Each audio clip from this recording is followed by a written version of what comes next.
April 28ರ ಸಂಜೆ ಒಂದು ಮಗುವಿಗೆ ಹಾವು ಕಚ್ಚಿದೆ. ಹಾವು ಕಚ್ಚಿದ ತಕ್ಷಣವೇ ಮಗು ಮೃತಪಡ್ತಾ? ಖಂಡಿತ ಇಲ್ಲ. ಪೋಷಕರು ಸುಮ್ಮನೆ ಇದ್ರ? ಖಂಡಿತ ಇಲ್ಲ. ತಕ್ಷಣವೇ ಸಾರ್ವಜನಿಕ ಆಸ್ಪತ್ರೆಗೆ ಕರ್ಕೊಂಡು ಹೋಗಿದ್ದಾರೆ. ಅಲ್ಲೇನಾಯ್ತು? ಟ್ರೀಟ್ಮೆಂಟ್ ಕೊಟ್ರ? ಟ್ರೀಟ್ಮೆಂಟ್ ಕೊಟ್ಟಿದ್ರೆ ಮಗು ಯಾಕೆ ಸಾಯ್ತಿತ್ತು? ಇಲ್ಲಿ ಯಾರದ್ದು ತಪ್ಪು? ಕಾಡು ಪ್ರಾಣಿಗಳು ಸೇರಿದಂತೆ ಇನ್ನಿತರ ಪ್ರಾಣಿಗಳು ಹಾಗೂ ಹಾವು ಕಚ್ಚಿದಂತಹ ಸಂದರ್ಭದಲ್ಲಿ ಆಸ್ಪತ್ರೆಗಳ ಯಾವ ಕ್ರಮವನ್ನು ಕೈಗೊಳ್ಳಬೇಕು, ಆಸ್ಪತ್ರೆಗಳು ಮತ್ತು ವೈದ್ಯರು ಏನು ಕ್ರಮ ಕೈಗೊಳ್ಳಬೇಕು, ಏನೇನು ದಾಸ್ತಾನು ಇರಬೇಕು, ಈ ಮಗು ಸಾವಿಗೆ ಹಾಗಾದರೆ ಯಾರು ಕಾರಣ? ಬನ್ನಿ, ಸಂಪೂರ್ಣ ಡೀಟೇಲ್ಸನ್ನು ನಿಮ್ಮ ಮುಂದೆ ಹೇಳ್ತಾ ಹೋಗ್ತೀನಿ.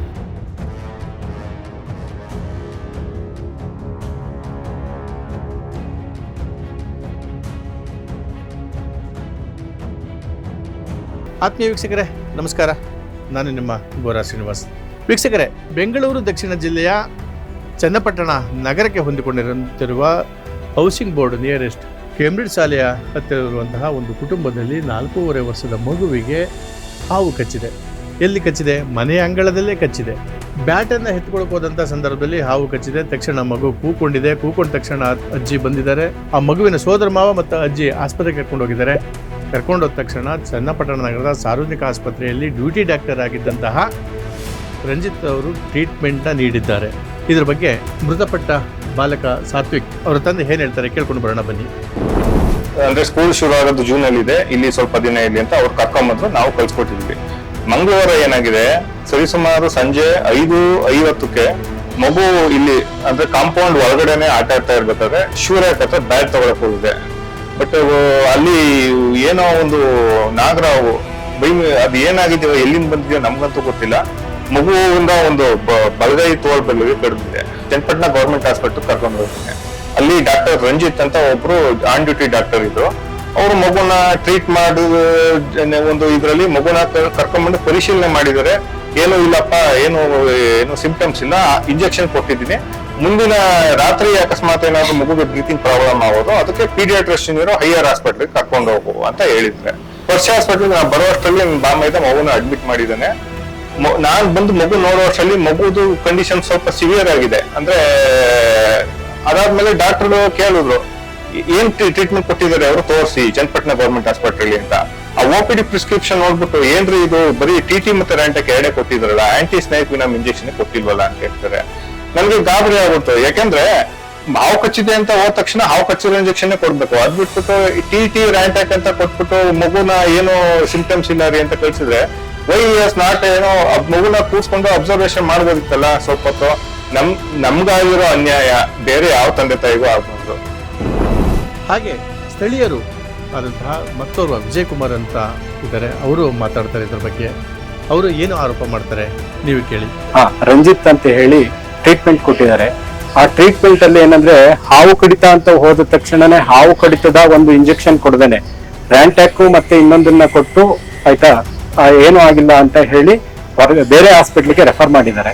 ಆ ಬೇರೆ ಹಾಸ್ಪಿಟ್ಲ್ ಬೆಂಗಳೂರು ಹಾಸ್ಪಿಟಲ್ ಅಲ್ಲಿ ತೋರಿಸಿದಾಗ ಪ್ರಿಲಿಮಿನರಿ ಏನು ಹಾವಿಗೆ ಕಡಿತ ಇತ್ತು ಆ ಇಂಜೆಕ್ಷನ್ ಕೊಟ್ಟಿಲ್ಲ ಅಂತ ಹೇಳಿ ಅವರು ಇದನ್ನ ದೃಢೀಕರಣ ಮಾಡಿದ್ದಾರೆ. ನಮ್ಮ ಹೋರಾಟ ಇವಾಗ ಏನಂದ್ರೆ ಮಗು ತೀರೋಗಿದೆ. ಮಗು ತೀರೋದಕ್ಕೆ ಏನಂತಂದ್ರೆ ಬೇರೆ ಯಾವ ಬಡ ಮಕ್ಳಿಗಾಗಲಿ ಬೇರೆ ಎಂತ ತಂದೆ ತಾಯಿಗೂ ಈ ನೋವು ಬರಬಾರ್ದು. ಇದಾದ ನಂತರ ನಾವು ಆಸ್ಪತ್ರೆಗೆ ಹೋಗ್ತೀವಿ. ಆಸ್ಪತ್ರೆಯಲ್ಲಿ ಆಡಳಿತ ವೈದ್ಯಾಧಿಕಾರಿ ಆದಂತಹ ಹಾಗೂ ಪೀಡಿಯಾಟ್ರಿಕ್ ಆದಂತಹ ಡಾಕ್ಟರ್ ರಘುರಾಮಯ್ಯರವನ್ನ ಪ್ರಶ್ನೆ ಮಾಡ್ತೀವಿ. ತಾವೊಬ್ಬರು ಆಡಳಿತಾಧಿಕಾರಿ ಆಗಿದ್ದ ಸಂದರ್ಭದಲ್ಲಿ ಈ ದಾಸ್ತಾನುಗಳು ನಿಮ್ಮ ಬಳಿ ಇದ್ದಾವ? ಅಂದ್ರೆ ಏನು ಪ್ರಾಣಿಗಳು ರೇಬಿಸ್ಗೆ ಸಂಬಂಧಪಟ್ಟಂಥದ್ದು ಇರ್ಬೋದು ಅಥವಾ ಹಾವು ಕಡಿತಕ್ಕೆ ಸಂಬಂಧಪಟ್ಟಂಥದ್ದು ದಾಸ್ತಾನು, ಔಷಧ ದಾಸ್ತಾನು ತಮ್ಮ ಬಳಿ ಇದೆಯಾ ಅಂದಾಗ ಖಂಡಿತವಾಗ್ಲೂ ನಮ್ಮಲ್ಲಿ ಇದೆ, ನಾನು ನಿಮಗೆ ತೋರಿಸಿ ಅಂತೇಳಿ ಸಂಪೂರ್ಣವಾಗಿ ಔಷಧಿ ದಾಸ್ತಾನನ್ನು ನಮಗೆ ತೋರಿಸಿದ್ದಾರೆ. ಇವತ್ತು ಮಾತ್ರ ತರಿಸಿದೆಯಾ, ಹಿಂದೆ ಇತ್ತಾ ಅದು ಗೊತ್ತಿಲ್ಲ, ಬಟ್ ನಮ್ಮಲ್ಲಿ ಯಾವಾಗಲೂ ಇರುತ್ತೆ ಅನ್ನೋ ದಾಖಲೆಯನ್ನು ಸಹ ಅವರು ಹೇಳ್ತಾರೆ. ಮತ್ತೆ ಯಾಕೆ ಮಗು ಸಾಯಿತು? ಸೊ ಮಗು ಸಾಯಲಿಕ್ಕೆ ಕಾರಣ ಯಾರು? ಕೇವಲ 6-8 ನಿಮಿಷದಲ್ಲಿ ಆಸ್ಪತ್ರೆಗೆ ಕರೆದುಕೊಂಡ ಸಂದರ್ಭದಲ್ಲೂ ಸಹ ಮಗು ಸಾಯಲಿಕ್ಕೆ ಏನು ಕಾರಣ? ಇದಕ್ಕೆ ಉತ್ತರವಾಗಿ ಡಾಕ್ಟರ್ ರಘುರಾಮಯ್ಯರವರು, ನಾನೊಬ್ಬ ಆಡಳಿತಾಧಿಕಾರಿಯಾಗಿ ಈಗಾಗಲೇ ಅವರಿಗೆ ನೋಟಿಸನ್ನು ಜಾರಿ ಮಾಡಿದ್ದೇನೆ, 24 ಗಂಟೆಯ ಗಡುವನ್ನು ನೀಡಿದ್ದೇನೆ, ಅವರು ಏನು ಉತ್ತರ ಕೊಡುತ್ತಾರೆ ಅದರ ನಂತರ ತಮಗೆ ತಿಳಿಸುತ್ತೇನೆ ಎಂಬ ಮಾಹಿತಿಯನ್ನು ನೀಡಿದ್ದಾರೆ. ಅವತ್ತು ಕರ್ತವ್ಯ ನಿರ್ವಹಿಸ್ತಕ್ಕಂಥ ರಂಜಿತ್ ಅನ್ನೋ ಡಾಕ್ಟರು ಅವ್ರಿಗೆ ಒಂದು ನೋಟಿಸ್ ಇಶ್ಯೂ ಮಾಡ್ತಾ ಇದ್ದೀನಿ. ಇವತ್ತು ವಿತಿನ್ 24 hours ಉತ್ತರ ಕೊಡಬೇಕು ಅಂತ ಇಶ್ಯೂ ಮಾಡಿದ್ದೀನಿ. ನಮ್ಮಲ್ಲಿ ಹಾವು ಕಚ್ಚಿದ್ದಕ್ಕೆ ದಾಸ್ತಾನು ಲಭ್ಯವಿದೆ, ಬಟ್ ಅದನ್ನ ಯಾಕೆ ಕೊಟ್ಟಿಲ್ಲ, ಅದು ಮಗುಗೆ ಏನಾರ ಹಾವು ಕಚ್ಚಿದ ಸಿಂಪ್ಟಮ್ಸ್ ಇತ್ತಾ ಇಲ್ವಾ, ಅವರೇ ಡೀಟೇಲ್ ಆಗಿ ನನಗೆ ವಿಷಯ ತಲುಪಿಸಿದ್ಮೇಲೆ ನಾನು ನಿಮಗೆ ವಿವರವಾಗಿ ತಿಳಿಸ್ಬೋದು ಸರ್. ನಮ್ಮಲ್ಲಿ ಎಲ್ಲ ದಾಸ್ತಾನು ಇದೆ ಸರ್. ಯಾವಾಗಲೂ ಒಂದು ದಿವಸ ಅಲ್ಲ, ಒಂದು ಗಂಟೆನೂ ದಾಸ್ತಾನು ಇಲ್ಲದೆ ಇರೋದಿಲ್ಲ ನಮ್ಮಲ್ಲಿ. ಈಗಲೂ ದಾಸ್ತಾನಿದೆ, ಅವತ್ತು ಇತ್ತು. ನೋಡು, ತಪ್ಪಿತಸ್ಥರ ಕಂಡು ಬಂದಿಲ್ಲ, ಅದಕ್ಕೆ ತಕ್ಕನಾದ ಶಿಕ್ಷೆ ಅವ್ರಿಗೆ ಆಗುತ್ತೆ. ತಪ್ಪಿದ್ದರೆ ಅಥವಾ ಅವ್ರು ನೋಡಿದ ಸಮಯದಲ್ಲಿ ಎನ್ವಿಮಿನೇಷನ್ ಅಂತೀವಿ, ಸೈನ್ಸ್ ಇತ್ತಾ ಇಲ್ವಾ, ಅದು ಅವರೇ ಹೇಳಬೇಕು ಸರ್. ಅದೇ ಆಸ್ಪತ್ರೆ ಅಂದರೆ ಸಾರ್ವಜನಿಕ ಆಸ್ಪತ್ರೆಯ ಫಿಸಿಷಿಯನ್ ಆಗಿರುವಂತಹ ಏಪ್ರಿಲ್ 28ರಂದು ಡ್ಯೂಟಿ ಡಾಕ್ಟರ್ ಆಗಿದ್ದಂತಹ ಡಾಕ್ಟರ್ ರಂಜಿತ್ ಅವರನ್ನು ಪ್ರಶ್ನೆ ಮಾಡಿದಾಗ, ಖಂಡಿತವಾಗಲೂ ನನ್ನಲ್ಲಿ ಈ ತಪ್ಪು ನನ್ನಿಂದ ನಡೆದಿಲ್ಲ. ನಾನು ಪರೀಕ್ಷೆಯನ್ನು ಮಾಡಿದಂಥ ಸಂದರ್ಭದಲ್ಲಿ ಏಕಾಏಕಿ ಯಾವುದೇ ಇಂಜೆಕ್ಷನ್ನ ಕೊಡೋಕ್ಕೆ ಬರಲ್ಲ, ಅದಕ್ಕೆ ಒಂದು ಪ್ರೋಟೋಕಾಲ್ ಇದೆ. ಆ ಪ್ರೋಟೋಕಾಲ್ ಮುಖಾಂತರ ನಾನು ಕೆಲಸ ಮಾಡಿದ್ದೀನಿ. ಟೆಸ್ಟ್ ಮಾಡಿದಾಗ ಬ್ಲಡ್ನಲ್ಲಾಗಲಿ ಅಥವಾ ಉಸಿರಾಟದ ತೊಂದರೆ ಆಗಲಿ ಮತ್ತೊಂದಾಗಲಿ ಯಾವುದೂ ಇರಲಿಲ್ಲ. ಹಾಗಾಗಿ ನಾವು ಟ್ರೀಟ್ಮೆಂಟ್ನ ಸರಿಯಾಗಿ ಮಾಡಿದ್ದೀನಿ, ಇಮ್ಮಿಡಿಯೇಟಾಗಿ ಮಾಡಿದ್ದೀನಿ, ಯಾವುದೇ ನನ್ನಿಂದ ಲೋಪವಾಗಿಲ್ಲ. ಅದಕ್ಕೆ ಒಂದು ಪ್ರೋಟೋಕಾಲ್ ಇದೆ, ಈ ಪ್ರೋಟೋಕಾಲ್ ಮೂಲಕನೇ ನಾನು ಮಾಡಿದ್ದೀನಿ. ಜೊತೆಗೆ ಅವರಿಗೆ ರೆಫರೆನ್ಸ್ ಮಾಡಿದ್ದೀನಿ, ನೀವು ತಕ್ಷಣ ಬೇರೆ ಯಾವುದಾದ್ರೂ ICU ಇರುವಂಥ ಒಂದು ದೊಡ್ಡ ಆಸ್ಪತ್ರೆಗೆ ಕರೆದುಕೊಂಡು ಹೋಗಿ ಅಂತೇಳಿ ನಾನು ಬರೆದು ಕೊಟ್ಟಿದ್ದೀನಿ ಅಂತೇಳಿ ಅವರು ಮಾಹಿತಿಯನ್ನು ನೀಡ್ತಾರೆ. ಇಷ್ಟೆಲ್ಲ ಆದರೂ ಮಗು ಸಾಯಲಿಕ್ಕೆ ಏನು ಕಾರಣ?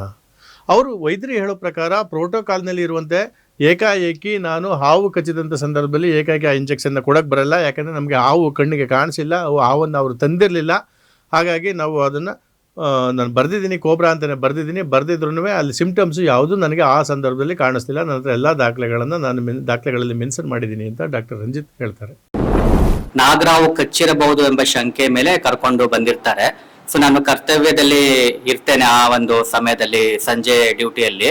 ಆವಾಗ ರೋಗಿಯನ್ನು ಪರೀಕ್ಷಿಸಲಾಗಿ ಇಮಿಡಿಯೇಟ್ ಆಗಿ ನಾವು ರೋಗಿಯ ಬ್ಲಡ್ ಅನ್ನ ಸ್ಯಾಂಪಲ್ ಅನ್ನ ಡ್ರಾ ಮಾಡಿ ಹೋಲ್ ಬ್ಲಡ್ ಕ್ಲಾಟಿಂಗ್ ಟೈಮ್ ಅಂತ ಮಾಡ್ತೇವೆ.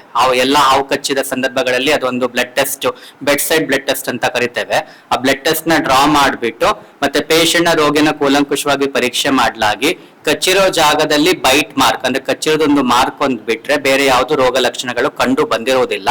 ಅದ್ರ ಜೊತೆಗೆ ನಾವು ಒಂದು ರಕ್ತವ ಸ್ಯಾಂಪಲ್ ನ ತೆಗೆದಿಟ್ಟಾಗ ಅದು ಸುಮಾರು 6 ನಿಮಿಷದ ಒಳಗಡೆನೆ ರಕ್ತ ಎಪ್ಗಟ್ಟಿರುತ್ತೆ.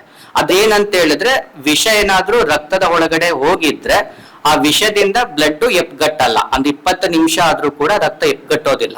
ಬಟ್ ನಾವು ಪರೀಕ್ಷೆ ಮಾಡಿದಾಗ 6 ನಿಮಿಷದ ಒಳಗೆ ರಕ್ತ ಎಪ್ಗಟ್ಟಿರೋದ್ರಿಂದ ಸೊ 3 ಲಕ್ಷಣಗಳು ಅಂದ್ರೆ ಒಂದು ಕಚ್ಚಿರೋ ಜಾಗದಲ್ಲಿ ಹಾವು ಕಚ್ಚಿರ್ತಕ್ಕಂತ ವಿಷ ಏರಿರುವ ಲಕ್ಷಣಗಳು ಕಂಡು ಬಂದಿರುವುದಿಲ್ಲ. ಮತ್ತೆ ಬ್ಲಡ್ ಅಲ್ಲಿ ಹೋಲ್ ಬ್ಲಡ್ ಕ್ಲಾಟಿಂಗ್ ಟೈಮ್ ಮಾಡಿದಾಗ ಅದರಲ್ಲೂ ಕೂಡ ಬ್ಲಡ್ ಎಪ್ಗಟ್ಟಿರೋದ್ರಿಂದ ಅದು ಕೂಡ ವಿಷ ಏರಿದೆ ಅನ್ನೋ ಲಕ್ಷಣಗಳು ಕಂಡು ಬಂದಿರುವುದಿಲ್ಲ.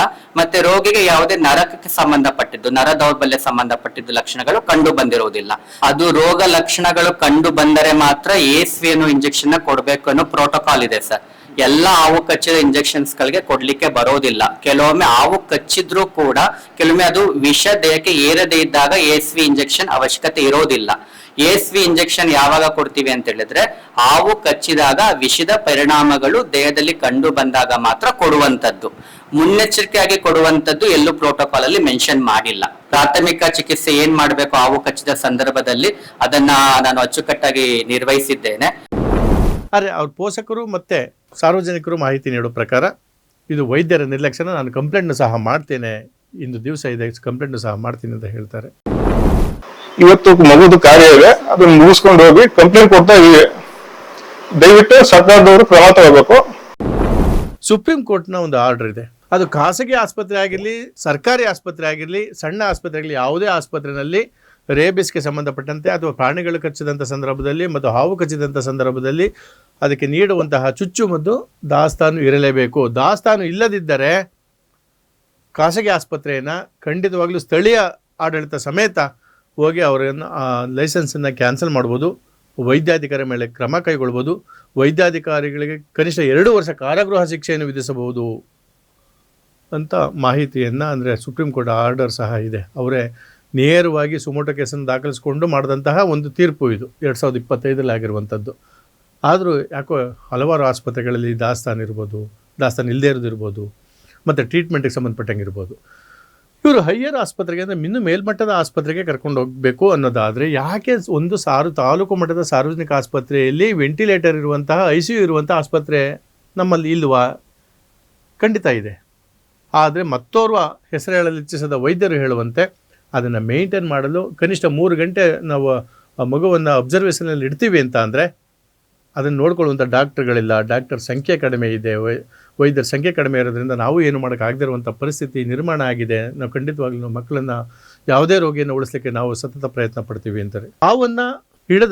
ಹಾವನ್ನು ನೋಡಿ ಹಿಡಿದಂಥ ಸಂದರ್ಭದಲ್ಲಿ ನಮ್ಮ ಚನ್ನಪಟ್ಟಣ ತಾಲೂಕಿನ ಉರಗ ತಜ್ಞ ವಕೀಲರಾದಂತಹ ಸುರೇಶ್ ಅವರು ಮಾಹಿತಿ ನೀಡೋ ಪ್ರಕಾರ ಹಾವುಗಳು ಈಗ ಬೇಸಿಗೆ ಕಾಲ ಆಗಿರೋದ್ರಿಂದ ಮನೆಯೊಳಗೂ ಬರೋ ಸಾಧ್ಯತೆ ಇದೆ, ಎಚ್ಚರಿಕೆಯಿಂದ ಇರಿ. ಆದರೆ ಇಂಥ ಸಂದರ್ಭದಲ್ಲಿ ಹಾವುಗಳು ಬಂದು ಕಚ್ಚಿದಂಥ ಸಂದರ್ಭದಲ್ಲಿ ವೈದ್ಯರು ನಿರ್ಲಕ್ಷ್ಯ ಮಾಡದೆ ತುಂಬ ಕಾಯಿಸಿದೆ, ಅದಕ್ಕೆ ನೀಡುವಂಥ ಚುಚ್ಚುಮದ್ದನ್ನು ಖಂಡಿತ ನೀಡಿದರೆ ಆ ಮಗು ಬದುಕ್ತಿತ್ತು ಅನ್ನುವಂಥ ಮಾತನ್ನು ಸಹ ಉರಗ ತಜ್ಞರಾದಂತಹ ಸುರೇಶ್ ಅವರು ತಿಳಿಸ್ತಾರೆ. ಈ ಬೇಸಿಗೆ ಸಮಯದಲ್ಲಿ ಹಾವುಗಳು ತನ್ನ ದೇಹದ ತಾಪಮಾನ ಕಾಪಾಡ್ಕೊಳ್ಳೋ ಒಂದು ಉದ್ದೇಶದಿಂದಾಗಿ ಮನೆಗಳಿಗೆ ಬರ್ತಕ್ಕಂತ ಸಾಧ್ಯತೆಗಳು ಅತಿ ಹೆಚ್ಚಿರುತ್ತೆ. ಒಂದು ನಾಗರಾವ್ ಬಂದಿದೆ, ಈ ನನಗೂ ಅವತ್ತು ಸಾಯಂಕಾಲ ಒಂದು ರೆಸ್ಕ್ಯೂ ಕಾಲ್ ಬಂದ ತಕ್ಷಣ ಮಗುಗೆ ಈ ರೀತಿ ಬೈಟ್ ಆಗಿದೆ ಅಂತ ಹೇಳಿದ್ರು. ಅಂದ್ರೆ ಸಾಮಾನ್ಯವಾಗಿ ಹಾವುಗಳು ಬೈಟ್ ಆಯ್ತವೆ ಅಂತ ಅಂದ್ರೆ ಸುಮಾರು 75% ನಾನ್ ಪಾಯ್ಸನಸ್ ಆಗಿರುತ್ತೆ. ಮೇ ಬಿ ಯಾವ್ದೋ ನಾನ್ ಪಾಯ್ಸನಸ್ ಕರೆದಿರ್ಬೋದು, ನೋಡೋಣ ಅನ್ಕೊಂಡು ತಕ್ಷಣ ನಾವು ಬಂದ್ ನೋಡಿದ ತಕ್ಷಣ ಕೋಬ್ರಾ ಅಂತ ಗೊತ್ತಾಯ್ತು. ಆತರ ಮಾಹಿತಿನೂ ಕೊಟ್ವಿ, ಯಾರಿಗೆ ಆಸ್ಪತ್ರೆಗೆ ಕರ್ಕೊಂಡು ಹೋಗಿದ್ರು ಅವ್ರಿಗೂ ಕೂಡ ಈಗ ನಾಗರಾವನೆ ಕಚ್ಚಿರೋದು ಅಂತೇಳಿ. ಅವರು ಡಾಕ್ಟರ್ನು ಕೂಡ ಇದ್ರಲ್ಲಿ ಮೆನ್ಷನ್ ಮಾಡಿದ್ದಾರೆ, ಕೋಬ್ರಾ ಬೈಟ್ ಅಂತಾನೆ ಮಾಡಿದ್ದಾರೆ. ಆದ್ರೆ ಅವರು ಹೋದ ತಕ್ಷಣ ಒಂದು ಆಂಟಿ ಸ್ನೇಕ್ ವೆನಮ್ ಕೊಟ್ಟು ಒಂದು ಫಸ್ಟ್ ಏಡ್ ಮಾಡ್ಬೇಕಿತ್ತು. ಆದ್ರೆ ಇವ್ರು ಆಂಟಿ ಸ್ನೇಕ್ ವೆನಮ್ ಕೊಡದೇ ಇರೋದ್ರಿಂದಾಗಿ ಆ ಮಗು ಸಾವಿಗೆ ಕಾರಣ ಆಗಿದೆ ಅಂತ ಹೇಳ್ಬೋದು. ನಾವು ಈ ಸಂದರ್ಭದಲ್ಲಿ ಎಲ್ರಿಗೂ ಕೂಡ ಒಂದು ಇದ್ಕೊಡೋದೇನಂತಂದ್ರೆ, ದಯವಿಟ್ಟು ಆದಷ್ಟು ಮಕ್ಕಳುಗಳನ್ನ ಓಡಾಡ್ಬೇಕಾದ್ರೆ ಸ್ವಲ್ಪ ನಿಮ್ ಕಣ್ಗಾವಲಲ್ಲಿ ಇರ್ಲಿ. ಬೇಸಿಗೆ ಆಗಿರೋದ್ರಿಂದಾಗಿ ತಂಪಾಗಿರೋ ಜಾಗ, ಇವನ್ ಮನೆ ಒಳಗೂ ಕೂಡ ಬರತಕ್ಕಂತ ಸಾಧ್ಯತೆಗಳು ಅತಿ ಹೆಚ್ಚಿರುತ್ತೆ. ತಾಲೂಕು ಆಡಳಿತ ವೈದ್ಯಾಧಿಕಾರಿ ರಘುರಾಮಯ್ಯ ಆಗಲಿ, ಜಿಲ್ಲಾ ವೈದ್ಯಾಧಿಕಾರಿ ಆದಂತಹ ಡಾಕ್ಟರ್ ನಿರಂಜನ್ ಏನು ಕ್ರಮ ಕೈಗೊಳ್ತಾರೆ, ರಂಜಿತ್ ಮೇಲೆ ಕ್ರಮ ಕೈಗೊಳ್ತಾರಾ, ರಂಜಿತ್ ಹೇಳಿದ್ದೆ ಸರಿನಾ, ಹುಡುಗಂದೇ ತಪ್ಪ, ವೈದ್ಯರದು ತಪ್ಪ, ಹಾವಿನ ತಪ್ಪ, ಕಾದು ನೋಡೋಣ. ಹಾಗೆ ಹಾವು ಕಚ್ಚಿದಾಗ ಏನು ಮಾಡಬೇಕು ಎಂಬ ಮಾಹಿತಿಯನ್ನು ಮುಂದಿನ ಎಪಿಸೋಡ್ನಲ್ಲಿ ನಮ್ಮ ಮುಂದೆ ನೀಡ್ತೇನೆ. ಮತ್ತೊಮ್ಮೆ ಮತ್ತೊಂದು ವಿಚಾರವಾಗಿ ತಮ್ಮ ಮುಂದೆ. ನಮಸ್ಕಾರ.